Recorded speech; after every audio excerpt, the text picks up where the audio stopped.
ఈరోజు ఒక దురదృష్టకరమైన సంఘటన తిరుపతి నగరంలో జరిగింది.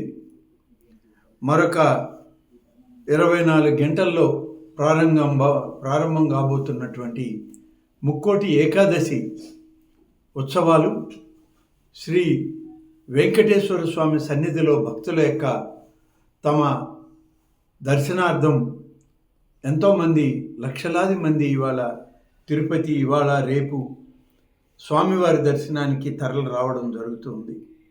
ఒక దురదృష్టకరమైన సంఘటన అక్కడ జరిగింది. తొక్కిసలాట 6 మంది భక్తులు వివిధ ప్రాంతాల వాళ్ళు చనిపోవడం కూడా జరిగిందని చెప్పి కలెక్టర్ గారు, ఎస్పీ గారు చెప్పడం జరిగింది.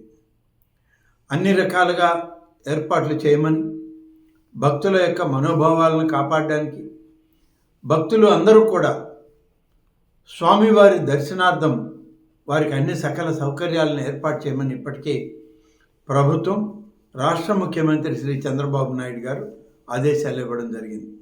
కానీ ఇది ఒక దురదృష్టకరమైన సంఘటన ఈరోజు తిరుపతిలో సాయంత్రం జరగడం, దీని మీద చనిపోయినటువంటి కుటుంబాలకు, ఆ వ్యక్తులకు ప్రగాఢమైన సానుభూతిని తెలియజేస్తూ వారిని పరామర్శించడమే కాదు, రేపటి నుంచి జరిగేటువంటి ముక్కోటి ఏకాదశి కార్యక్రమాలను కూడా పర్యవేక్షించడానికి గౌరవ ముఖ్యమంత్రి గారి ఆదేశాల మేరకు మరి నేను, రాష్ట్ర రెవెన్యూ శాఖ మంత్రి శ్రీ అనగాని సత్యప్రసాద్ గారు, అలాగే రాష్ట్ర హోంశాఖ మంత్రి శ్రీమతి అనిత గారు అందరం కలిసి తిరుమతికి బయలుదేరాం. దారిలో ఉన్నాం. కొద్ది సమయంలో ఉదయం కంతా అక్కడ చేరుకునేటువంటి అవకాశాలు ఉన్నాయి. అందరం కలిసి ముఖ్యమంత్రి ఆదేశాల మేరకు ఈ యొక్క కార్యక్రమాలని పూర్తిగా నిర్వహించడం జరుగుతుంది. అధికారుల యొక్క సమన్వయ లోపాన్ని సరిచేసుకొని టీటీడీ బోర్డు కానీ, అధికారులు కానీ, జిల్లా అధికార యంత్రాంగం అంతా సమన్వయంతో రాష్ట్ర ప్రభుత్వం యొక్క ఆదేశాల మేరకు, గౌరవ ముఖ్యమంత్రి శ్రీ చంద్రబాబు నాయుడు గారి ఆదేశాల మేరకు సజావుగా ముక్కోటి ఏకాదశి ఉత్సవాల్ని మరి మొదలుపెట్టి పూర్తి చేయడానికి కూడా మేమందరం అక్కడే ఉండి పనిచేయడం జరుగుతుంది. ఇప్పటికే ముఖ్యమంత్రి గారు ఆదేశాలు ఇచ్చారు. దాని మీదట మేము రేపు ఉదయానికంతా అక్కడికి చేరి అధికారులతో సమన్వయ కార్యక్రమాలను చేస్తూ ముఖ్యమంత్రి గారికి, రాష్ట్ర ప్రభుత్వానికి అన్ని కార్యక్రమాల యొక్క వివరాలను అందించడం జరుగుతుంది. Thank you.